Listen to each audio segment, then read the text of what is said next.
more specifically, my Black travelers. All right, so let's get right on into it. I just want to welcome everybody back to the channel, and today we're going to talk about. Well, we're going to finish up. Well, no, we're not going to finish up. We're going to talk about traveling the Golden Circle in Iceland, but we're going to focus on the geyser now. That was one of the stops that we had on the Golden Circle. For those of you who are not familiar with my previous videos, I talked about my experience traveling to Iceland. And when we did the whole Iceland Golden Circle tour, my husband and I did that on our own. And so for each one of the stops, I did a separate video. And so today we're going to talk about the geyser. All right. So if you're new to my channel, let me introduce myself. I am the host, the one and only, the Black opinionated woman, also known as a Bo. And so again, like I said, what we want to do, we just want to get right on into it. We want to talk about how to travel, not so much as how to travel, but just in general, like traveling as a Black person. Since we don't see too many Black travel channels, they are out there, but I just wanted to lend a little specificity coming from the opinion of a Black woman, things that I think about, maybe encourage some other people to take advantage of these opportunities that sit in front of us. So let's get started, and we're going to do this from my perspective. All right, so look, at this point, you should have seen some really pretty, like stunning landscapes. You should have seen something really pretty. You should have seen a little bit of the Golden Circle, as I've been just yammering on in this video. And we'll show a little bit later what this geyser looks like, but you should have seen all kinds of stuff from the land of the fire. So I want to talk real quickly about what you should expect. So if you're a Black traveler, let me just say this. When you go to Iceland, there are not that many people who look like you, obviously, but it's okay. The people there are super friendly. For the most part, I think they're really like open-minded too, right? Like they'll just talk to anybody. Now, I don't feel like they're warm people, but they're very nice people. They're very polite people, right? If you saw one of my previous videos, I know it's not related, but I just have to tell you, my flight over to Iceland, we had a little bit of turbulence. And I remember the guy came on over the loudspeaker or whatever it was. And he was like, the air on the, no, what did he say? He was like, the wind on the land is swift or something like that. I think I have a copy of that from when I posted it to my TikTok, but like they get straight to the point. They're very polite. They're not warm. They're not going to make sure you're comfortable as far as like telling you not to be concerned or anything like that. They just give you the information. But nevertheless, the people are really nice. They are friendly. They're not warm, but they're very friendly. If you talk to them, they're going to talk to you. What else? We're going to talk to, I'm going to talk to my natural hair girlies for a second. Make sure that you have all your stuff, right? You want to have travel friendly hair. And I say this because Iceland is on ADD. It doesn't know what it wants to be. It doesn't know if it wants to be windy, if it wants to rain, if it wants to snow, if it wants to be cold, if it wants to be cold and windy. If it doesn't know what it wants to do. It has no idea what it wants to do. Okay. But nevertheless, if you're a Black traveler there, I had no concerns. I was there with my husband. We were there celebrating our anniversary. We wanted to do something different. And honestly, there was no fanfare. It was awesome. So I wouldn't worry about, standing out. But I would just say, have travel friendly hair. I would not go there expecting your fresh blowout to last. No, because the weather just, I don't know, like the weather needs to stop weathering sometimes. It's literally just, it doesn't know what it wants to do. So if you have a nice flat, like fresh blowout, unless you have like a serious keratin or a relaxer or something, like I'm telling you, you either need to just be fully natural or braided or something, or just be prepared to constantly flat iron your hair. So let me just say this. I will say, let me put my glasses on so I can sound like I'm important. I'm just going to give you a couple of facts, whatever. It's The truth is, Iceland is becoming an increasingly popular destination for travelers of all backgrounds. By the way, these glasses are not prescription, they're like blue blockers, but I do have prescription glasses like this. Back to the message.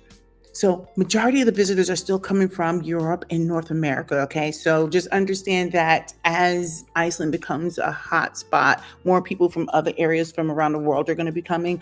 But definitely you're going to find there are plenty of visitors from the US. I would say primarily from the East Coast since we're the closest to the country. And then obviously Europe, because Iceland is a popular layover spot. So a lot of times people will fly through Iceland before continuing on their journey into the rest of Europe.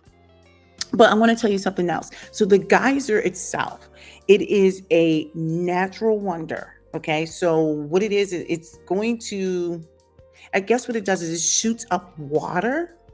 I, I don't even know how to describe it, but it shoots this water up like really high into the air.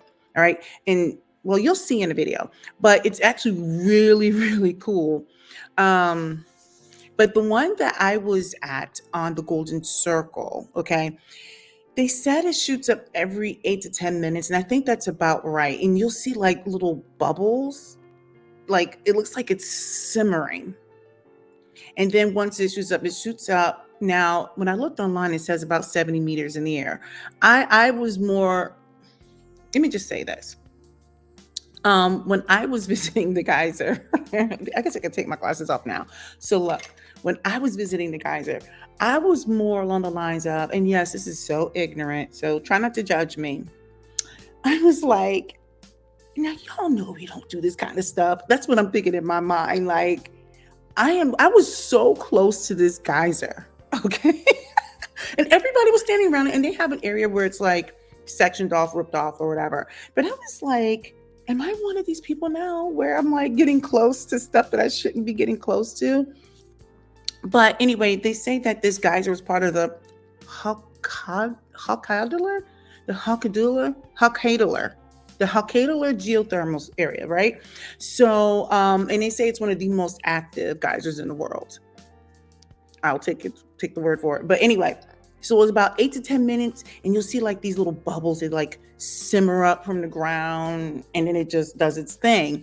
I have all kinds of little videos of it, but I was impressed because I was like, I can't believe I'm this close to this thing. And normally, I don't see too many people who look like me getting close to stuff like that. And I know this sounds like really bad and stereotypical, but it's kind of true because I was the only one there who looked like me besides my husband. I mean, like we were like the tokens. Don't judge me. I'm just calling the thing a thing. Nevertheless, it was really, really kind of cool to watch this thing. And it's like, poof, and then, me, I'm like, oh my goodness, is this hot water going to get on me? But we weren't even in the vicinity of it, even though I felt like we were super close to this geyser. Anyway, I just highly recommend everybody go take a look at one. So it's actually really cool. This is the thing I would say, and I know I've said this in every single one of my videos when I've been doing the videos on Iceland. Please make sure that you are dressed appropriately. Okay. Make sure you show up and be layered. I'm not saying you have to have a full-on parka, but it also depends on when you go. When I visited Iceland, it was for our anniversary. Our anniversary is in October, so you can look at what the temperatures are like.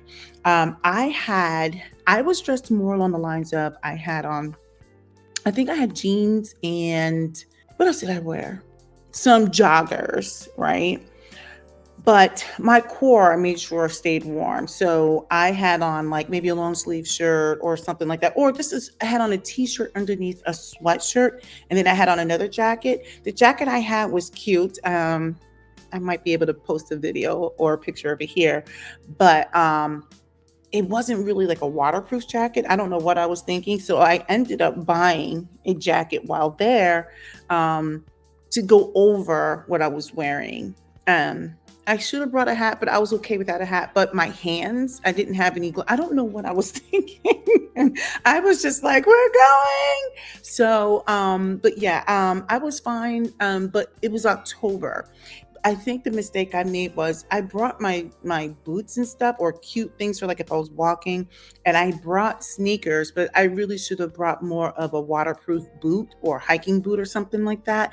If you're gonna bring a sneaker, it needs to definitely not be like canvas or anything like that. You need to have warm feet because it's wet and then it's not wet and then it's windy and then it's not and it's cold and then it's less cold and I don't know. The weather's got ADD. It's got full on ADD.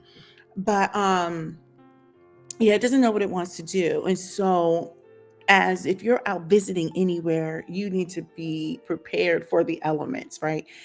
When it's wet and it's windy and stuff like that. And if you're out and about, you don't want to walk around with wet stuff for long periods of time. So fortunately, my feet weren't too bad. I got smart real quickly about where I was stepping and stuff like that. But I would say make sure you have on the right clothing and footwear. And don't forget, like, just make sure you take pictures. Like, it seems like such a silly thing, but it's just so spectacular, to be honest. Like, when you're there, like, the way like the backdrop of everything looks different, the color of everything just looks different, the air is so crisp, you're like the sky, it's just I don't know, like I felt like I was on like a movie set or something. I think I have video footage of me like when I was on my way to when we were visiting the Blue Lagoon, and I felt like I was on Mars. Not that I've ever been, but there's everybody has these notions of what Mars looked like, right? Because it's like the red planet, right? It was just like so incredible. And then as you drive, the backdrop of everything changes. It's take pictures. You don't need a fancy camera. Everything I did was on my little iPhone. I mean, like it wasn't even the latest iPhone. I think when I had like no, I had a 12 at the time. So just use your regular iPhone if you don't want to carry a whole bunch of stuff. But that's pretty much it. Let me see what else. Is there anything else? Um Well, I will. Okay, look, if you enjoyed this video, this is going to be a really good time for you to give me a thumbs up, leave a comment, interact with this video. Let me know what you liked or didn't like. Give me your thoughts, give me your opinions, and then, of course, subscribe because I'm amazing in every way and can do no wrong. But all right, let me wrap this up. This is the thing that I want to leave with everybody, especially for those who look like me. This world, as big as it is actually smaller than you think. So traveling to these exotic destinations it's not always like a heavy lift, right? Now, I happen to live on the East Coast, so for me, getting to Iceland was not a heavy lift, right? That was how many hours was it? I don't even remember how long the flight was. Maybe 4 hours. I can't remember. It wasn't super expensive to get to Iceland. It was more expensive once you were in country because everything has to be imported, so it's expensive in country. But getting there is not that bad. I just really hope that more Black people are willing to take more risks, right? Oftentimes, now this is my experience. Many Black people that I know when they're traveling, they like to go to the Caribbean. I get it. So do I. It's warm. There are people who look like you there. You don't feel like a token. You don't feel like an outsider. Just kind of like when I was talking to a friend of mine. She's Korean, and she was telling me she gave me a really good perspective. She said a lot of Asians enjoy going to Hawaii because they don't feel so much out of place. Like that's almost like they're Caribbean. And when we were talking and I kind of got that perspective, I was like, I get it. But I want to challenge more Black people to like leave their comfort zone, leave the Caribbean. The Caribbean is going to be there. And trust me, I love the Caribbean too. But when you take a chance and you go to other locations, you learn so much, you see so much. There's so much you can like learn and gain from leaving your comfort zone. And I would suggest trying Iceland. There's more to discuss. I mean, we could talk about the food and the people and everything else, but I'm looking at it from just a pure, like, I guess, environmental, like, location in general. Try something different. All right. Until next time, happy travels.